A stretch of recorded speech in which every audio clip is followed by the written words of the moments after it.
Esta noche en Desde las Cámaras hablaremos del intenso debate sobre la agenda política nacional en la Comisión Permanente. Otro de los temas que abordaremos es la iniciativa presidencial en materia de extorsión, que ya fue aprobada en comisiones. Y en el estudio, la senadora Beatriz Mójica, presidenta de la Comisión de Cultura del Senado de la República, nos dirá cuál es la importancia de legislar en materia de inteligencia artificial. Desde las cámaras, comenzamos. La agenda legislativa del Congreso de la Unión para el próximo periodo ordinario de sesiones cobra forma con los temas que desde el Ejecutivo han sido enviados. Uno de ellos será la reforma electoral, que se ha impulsado con la creación de una comisión presidencial conformada por integrantes del gobierno federal y que buscará la participación de todos los sectores de la sociedad. Las fuerzas mayoritarias del Congreso han externado la importancia de que la propuesta de reforma electoral sea construida con el mayor de los consensos por el bien de nuestra democracia. Esperamos que la opinión de académicos, especialistas, foros y encuentros que se busca llevar a cabo en todo el país sean incluyentes para la construcción de un nuevo y mejor esquema electoral. Otro de los temas que ya fue aprobado es el dictamen para facultar al Congreso de la Unión para expedir una ley que establezca tipos penales y sanciones en materia de extorsión. Con la aprobación de esta propuesta, que esperemos sea discutida al inicio del próximo periodo ordinario de sesiones, el Congreso tendrá un plazo de 180 días para expedir las normas correspondientes que permitan hacer frente a este grave problema. Desde esta tribuna mantendremos bajo la lupa todo este proceso legislativo. La Comisión Permanente entró en su último mes de trabajo en medio de un intenso debate derivado de la agenda política nacional. Les tengo el recuento de lo que sucedió. La Comisión Permanente avaló el nombramiento de Claudia Pavlovich como embajadora de México en Panamá y de Francisco Javier Díaz León como embajador de México en Turquía. Los grupos parlamentarios debatieron al respecto. Me dirijo a los panameños. Tengan mucho cuidado con la fichita que les está mandando Morena. Esa fichita, Claudia Pavlovich, esa corrupta, vulgar, que adora el dinero sucio, igual que la bancada de los mafiosos, se los va a bailar en cuanto pueda. Algún día haremos justicia a las familias de la guardería ABC. No entiendo también el querer desacreditar a quien va a ser nuestra embajadora en Panamá, a Claudia Pavlovich, diciéndole al país a dónde va a ir, qué clase de ficha es, cuando, pues, lamento decirles a los que lo hicieron, que ya está el beneplácito. Aquí está la carta de beneplácito, donde Panamá acepta y ve con buenos ojos dicha ratificación. Lo que estamos discutiendo es la calificación de Claudia Pavlovich para representar a México como embajadora ante una nación soberana como lo es Panamá. Claudia Pavlovich, que viene de hacer un brillante papel como cónsul en el consulado de Barcelona. Entre gritos, acusaciones y hasta un megáfono, se llevaron a cabo las tomas de protesta.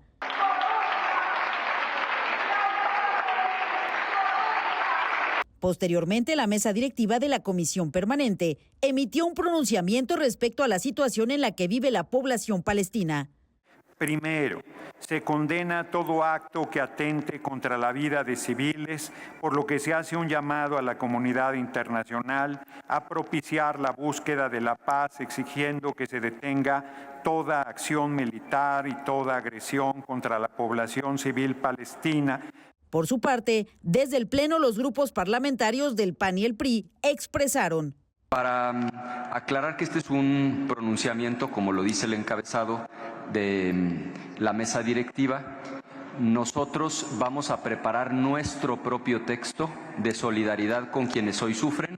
No estamos votando en lo particular, presentaremos nuestro propio documento, no hemos decidido adherirnos a un texto que no fue redactado por nosotros. En el mismo sentido, el grupo parlamentario del PRI hará su propio documento y su pronunciamiento en este tema y nosotros no firmamos el documento que usted coordinó como presidente de la mesa directiva. Posteriormente, el debate se intensificó, derivado de un punto de acuerdo que buscaba exhortar al senador Adán Augusto López para que solicitara licencia. Finalmente, el Pleno de la Comisión Permanente rechazó por mayoría el punto de acuerdo. La sesión concluyó con un anuncio sobre el cambio de sede de las próximas sesiones de la Comisión Permanente. Las siguientes sesiones de la Comisión Permanente serán en el antiguo Senado. La razón es que este salón va a estar intervenido para preparar la toma de protesta del 1 de septiembre de las nuevas personas juzgadoras integrantes del Poder Judicial. Desde las cámaras, Claudia Ivette García.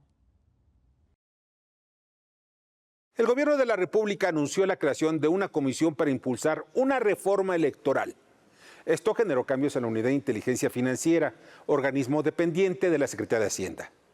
Pero, ¿cuál es la importancia de este organismo y qué retos se enfrenta? Nuestra experta en temas económicos, Alisa Salgado, nos hace un análisis. Esta semana se dio a conocer la salida de Pablo Gómez de la Unidad de Inteligencia Financiera. Evidentemente, esta dependencia, esta unidad depende del secretario de Hacienda y fue creada en 2006, responde particularmente a los compromisos que México asumió al formar parte del Grupo de Acción Financiera. Este grupo que internacionalmente combate el terrorismo, combate el narcotráfico, o sea, el flujo ilegal de recursos a través de los sistemas financieros. Las secretarías de Hacienda de todo el mundo, los equivalentes y los bancos centrales son quienes vigilan a los sistemas financieros y finalmente por eso es que se constituyen estas entidades ahí.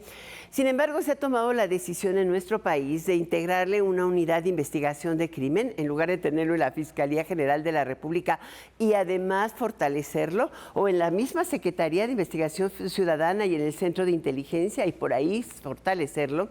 Y por el otro lado, esta unidad de inteligencia carece de recursos presupuestales. Su estructura profesional ha sido minada. Deberíamos tener capacidad de análisis de los millones y millones y millones de datos que le entrega el sector financiero en todas sus dimensiones cada año. Con trabajo se sacan 18 reportes o 300 reportes de algo así como 3.800 millones de datos que recibe. Te das cuenta de la incapacidad de análisis de data que tiene. Deberían estar contratando gente con una enorme capacidad profesional de entendimiento del sistema financiero en su conjunto, cómo operan los bancos. ¿No? Hoy se ha tomado la decisión de nombrar a una persona con un perfil profesional diferente, un policía, superpolicía cercano al secretario de Seguridad Pública, que la ha hecho muy bien como director general de los penales de la Ciudad de México. Yo no sé si el perfil es idóneo, al menos no se parece a los de sus pares en todo el mundo, pero bueno, en México todo es distinto. Yo simplemente te recuerdo que debe pasar por la Cámara de Diputados. Todos los funcionarios mayores de Hacienda, incluyendo el de la UIF, como el subsecretario de Hacienda, y algunos otros, como el del SAT, etcétera, deben pasar por la aprobación de la Cámara de Diputados. Evidentemente tienen mayoría. Si el perfil no se cumple, de todas maneras tendrán dedo para pasarla. Yo pongo este tema bajo la lupa desde las cámaras. La Comisión de Puntos Constitucionales de la Cámara de Diputados aprobó esta semana la reforma constitucional en materia de extorsión. Sin embargo, hay elementos muy relevantes que deben considerarse para poder frenar este flagelo que lacera toda la sociedad mexicana. De ello conversé con el diputado Rubén Moreira, coordinador del grupo parlamentario del PRI en la Cámara Baja. Bueno, se heredó de la pasada administración un territorio dominado en muchos lugares por el crimen, y de ahí salen una buena parte de las extorsiones. Un sistema carcelario poroso desde donde se extorsiona a mucha gente con estas granjas de llamadas que se están dando, y una debilidad pues en las instituciones de seguridad en lo general. Los gobiernos de los estados, en particular los de origen morenista, en los que se quedó instalada esa narrativa de abrazos y no balazos, poco combaten al crimen. Entonces se impone pues leyes generales de factura nacional para que haya concurrencia entre Estado y Federación, porque no necesariamente quien extorsiona está en el lugar donde vive el extorsionado, puede estar del otro lado del país. Y entonces tenemos que tener tipos homologados, tendremos que tener colaboración entre las autoridades de los dos órdenes de gobierno, también pues presupuesto necesariamente, temas procedimentales, aclarar bien las jurisdicciones, dónde se aplicaría la pena, la sanción, quién perseguiría a un extorsionador y bajar esto que es un flagelo que afecta, como dices tú, a todo mundo, pero que ya se está convirtiendo en lo que nosotros dijimos hace tiempo, una inflación por el cobro de piso, porque afecta pues a muchos productores. Bueno, temas como el limón, el aguacate, todo esto, pues hay un impacto directo en los productores, pero en las grandes ciudades, en los mercados y en las carreteras, es evidente que hay un cobro pues para dejar paso libre al productor y al transportista.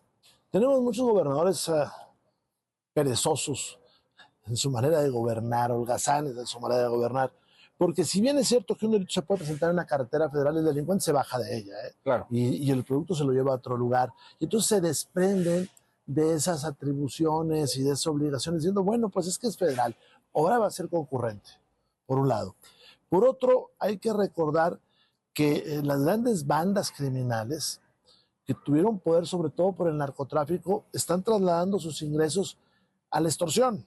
Entonces hay que aprender a esos grandes generadores de violencia y generar circunstancias sociales que impidan el surgimiento de ellos. Y te adelanto, hay otro tema que tenemos que discutir, que es la extorsión sobre las autoridades, sobre todo municipales, porque una buena parte de los presupuestos de los municipios termina engrosando el dinero de los delincuentes.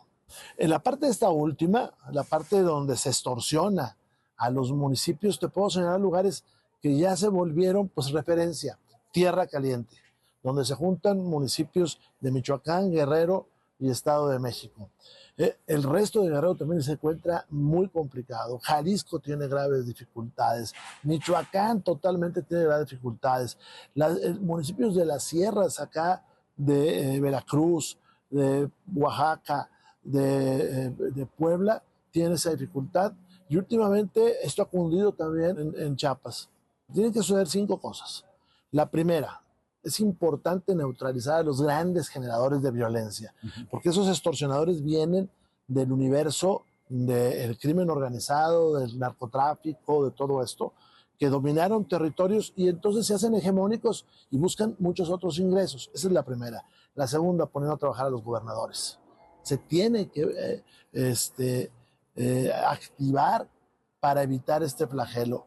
La tercera, estamos dispositivos modernos, tanto procedimentales como jurídicos, por eso hay que discutirlo desde acá. La cuarta es la coordinación entre municipios, Estado y Federación. Y ahí va el rescate de las haciendas municipales. Y la quinta es generar una cultura de la denuncia. Claro, garantizarle a la persona pues que no va a tener una repercusión. Y dentro de eso se está planteando pues que se persigan de oficio este tipo de delitos. Vamos a una breve pausa y al regreso hablaremos con la senadora Beatriz Mójica sobre la importancia de legislar en materia del uso y desarrollo de la inteligencia artificial. Estamos ya explorando desde hace varios años cómo legislar y cómo aterrizar una legislación que no inhiba los avances, pero que a la vez proteja a los seres humanos, digamos, a las personas, sobre todo a las personas que generan contenidos creativos propios.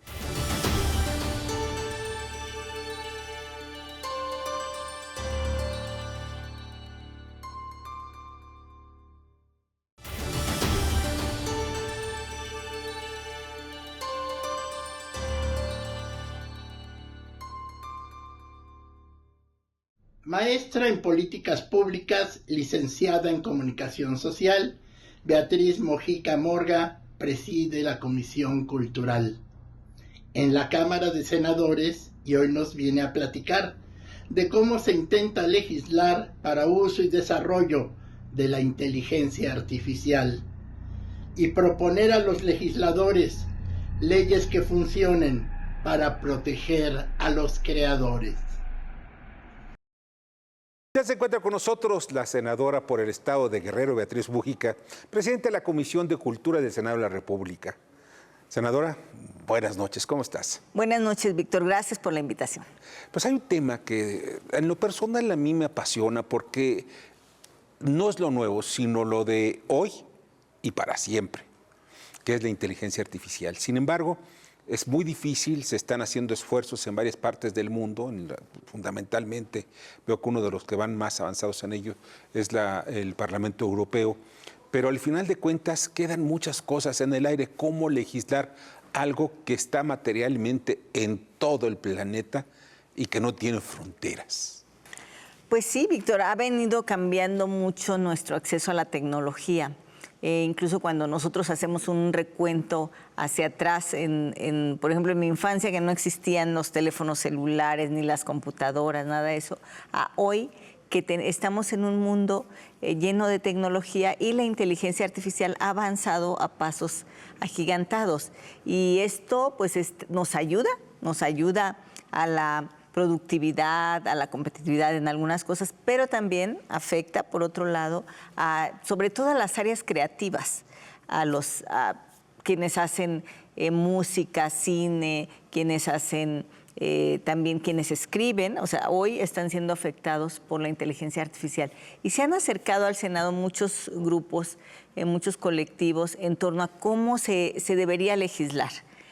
Porque efectivamente México está atrasado en ese tipo de legislación. En general, el mundo, digamos, pero estamos ya explorando desde hace varios años cómo legislar y cómo aterrizar una legislación que no inhiba los avances, pero que a la vez proteja a los seres humanos, digamos, a las personas, sobre todo a las personas que generan contenidos creativos propios, y que la línea hoy es muy delgada entre quienes se apoyan con la inteligencia artificial, con la tecnología y generan sus propios contenidos, ¿no? Y quienes siguen creando desde el pensamiento humano, digamos, desde la práctica diaria de la inteligencia propia de los seres humanos. Claro, se ve esto también mucho en las universidades.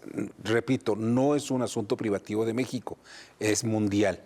En las universidades más importantes o de mayor prestigio en el mundo, pues están teniendo en estos momentos un problema porque muchos estudiantes, cuando menos hace 5 años, utilizaban la inteligencia artificial para hacer sus trabajos escolares o incluso sus tesis para lograr títulos de maestrías o doctorados.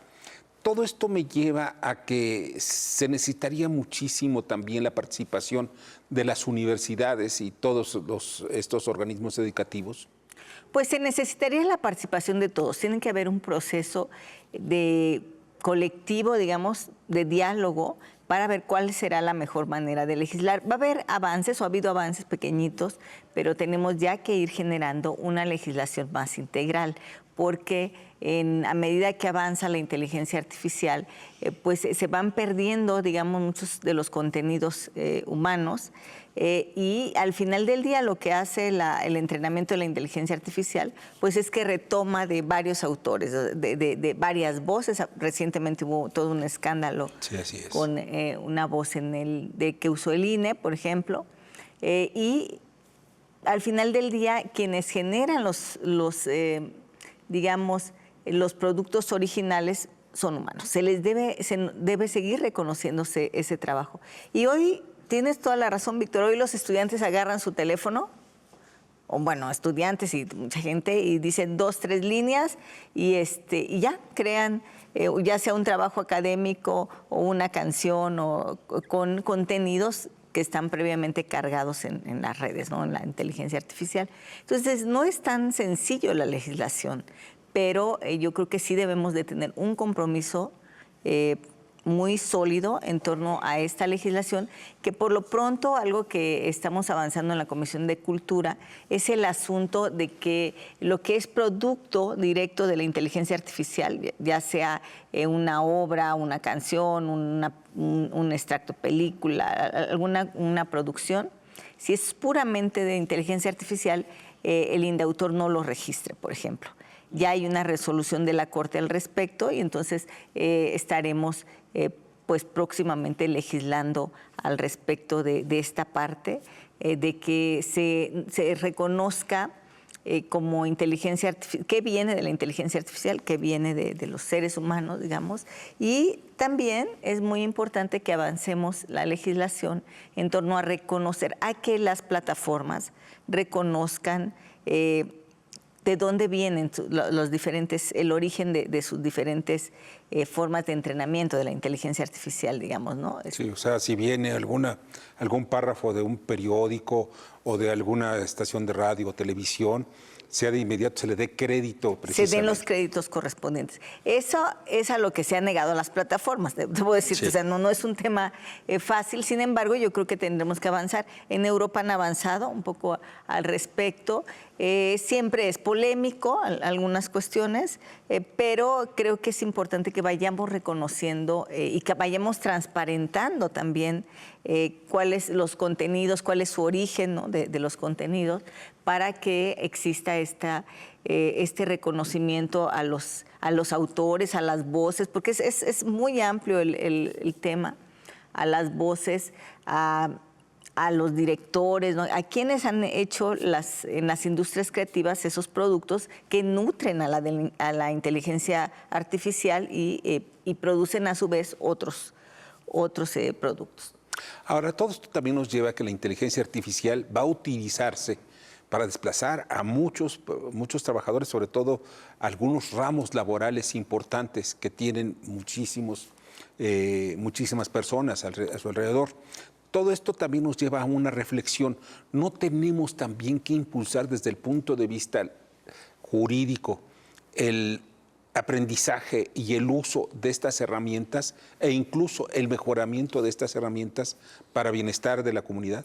Yo creo que sí, que tenemos que adaptarnos a los nuevos tiempos, que implica que también sepamos usar las herramientas de la inteligencia artificial y desde luego que sí hay un desplazamiento pues estamos viendo en el mundo muchos desplazamientos, muchos temas laborales. Sin embargo, también abre una amplia gama de oportunidades. Por un lado, algunos trabajos físicos se están perdiendo en términos de la inteligencia artificial, pero hay una cosa que la inteligencia artificial no puede suplir, al menos en este momento, y yo creo que no lo suplirá en el futuro, que es que la inteligencia humana, el sentimiento, digamos, humano, no se ve reflejado en las obras. Es muy fácil cuando un estudiante o un investigador o alguien hace un trabajo con inteligencia artificial, inmediatamente es detectado, digamos, a los ojos humanos porque no tiene sentimiento, porque no tiene coherencia en torno a los sentimientos. No tiene corazón, dicen algunos, ¿no? Los textos no tienen corazón. Entonces, creo que no tendríamos por qué tenerle pánico o miedo al uso de la inteligencia artificial, sino a hacerlo con mucha responsabilidad. Hay que usarla porque la tecnología sigue avanzando, entonces tendremos que insertarnos o estamos insertándonos en ese mundo. Hay que hacer la legislación correcta, digámoslo, o la legislación posible para que no se inhiba el avance del conocimiento, pero sí es importante que haya en todo momento el reconocimiento de lo que hay atrás de la inteligencia artificial. O sea, no es una máquina lo que te produce los textos o las canciones. Para que eso fuera posible, atrás hubo humanos que hicieron contenidos. Y esa es la parte que tenemos que cuidar, cómo se reconoce en todo momento y cómo también podamos avanzar en que no se inhiba la creatividad de los seres humanos, que también es una constante de desarrollo que los seres humanos tenemos. Entonces, claro. Me parece que si cuidamos esa parte, podemos avanzar, vamos a ir transitando, porque al final del día, Víctor, la legislación, la realidad siempre rebasa a la legislación. Así es. O sea, siempre vamos legislando atrás de lo que en la realidad va pasando. para ir ordenando nuestro mundo, ¿no? Entonces, tenemos muchas tareas en el Congreso, en el Senado. ¿Y cuál va a ser torno exactamente esa ruta? ¿Cuál va a ser la ruta legislativa?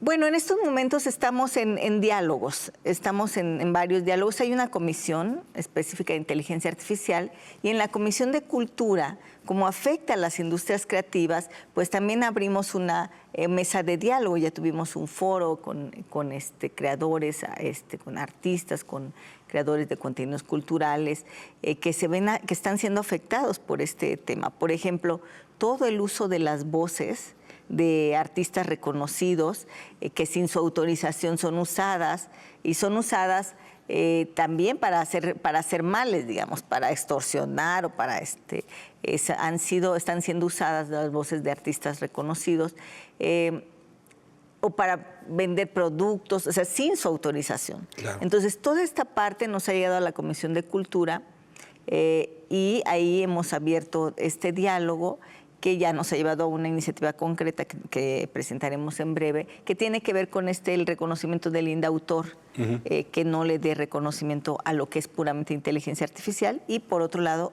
que se reconozca de dónde vienen los contenidos, de tal manera y que haya también un pago, y que haya de ellos, ¿no? Las regalías correspondientes, ¿no? Claro. O sea, que haya una autorización, que esa es la petición específica, que haya una autorización de los autores originales de los contenidos, ¿no? Entonces, esa es la ruta que en estos momentos tenemos, pues de diálogo, de identificar otras problemáticas para poder legislarlas. Pues Beatriz, no sabes cuánto te agradecemos que hayas estado con nosotros esta noche. Muchísimas gracias, Víctor. Beatriz Mujica, una legisladora de Morena y en Guerrero, muy reconocida, sobre todo por su trabajo tanto político como administrativo. Muchas gracias. Ya se acabó el tiempo y les agradecemos muchísimo que nos hayan acompañado y los esperamos la próxima semana para que desde las cámaras vean y escuchen el análisis sobre el quehacer político de las cámaras y los congresos.